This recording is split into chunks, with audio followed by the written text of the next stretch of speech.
hapa tuna kitu kikubwa kilichotuleta hapa ni pesa Amen. Bwana Yesu asifiwe sana. Tuombe. Baba, katika jina la Yesu, asante kwa ajili ya muda mzuri. Libarikiwe jina lako, litukuzwe kwa ajili ya matendo makuu. Ilikuwa ni siku njema leo ambayo kama wanadamu tulipanga na tunaitazamia na tunaifurahia. Hatimaye tumefika wasati wa album uzinduzi wa nyimbo ambayo kipekee wameiweka special kwa ajili ya siku hii ya leo. Nami ninasimama kama mtumishi wako mbele zako, ninaita damu yako, naita uwepo wako, naita kibali, neema, baraka zako zikaambatana na kila mmoja aliyekanyaga kwenye madhabahu, na ninaweka wakfu hii siku, neema yako Kristo ikatembee na kila mmoja atakayenyosha na kugusa chochote kwa ajili ya kusapoti hii huduma. Mungu ukamkumbuke na ukasimame pamoja nao. Tunaweka haya yote mikononi mwako, ni katika jina la Yesu ninaomba na kuamini na kushukuru. Amen. Amen. Makofi kwako. Yesu asifiwe. Sasa naomba waimbaji waliokuja ibada binafsi kwa mbalimbali nimekuja na nyimbo, naomba tumuone DJ pale, tumuone studio pale, twende pale studio peka wimbo wako pale, katoe taarifa pale tupate orodha ya waimbaji moja kwa moja kwa ajili ya muda tuweze kuanza tukio letu. Kama umekuja ni uimbaji binafsi, una kwaya, basi naomba muone kiongozi pale, hatimaye tuanze moja kwa moja. Taratibu basi naomba tuanze na kuanza sasa. Napenda tuwakaribishe hawa kwaya hii inaitwa Watoto CO.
Ananipenda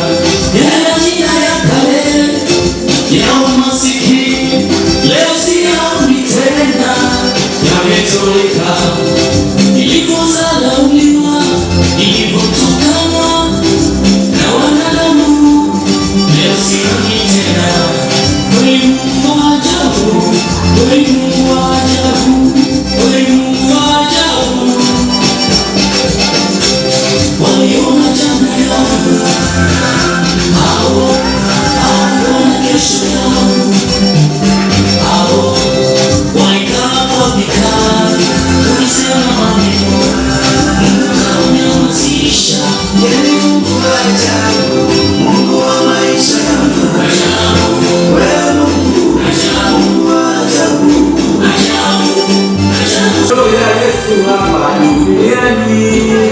Yalikuwa ni matendo ya ajabu. Tangu kuzaliwa kwake kulikuwa kwa miujiza, hata kuishi kwake kulikuwa kwa miujiza. Kila kitu alichokifanya kilikuwa ni miujiza. Hata miujiza kauli ilishindwa kumdhibiti. Ninajivunia yeye, Yesu wangu. Mimi ni nani atakayenitenga na Kristo? Upendo wake kwangu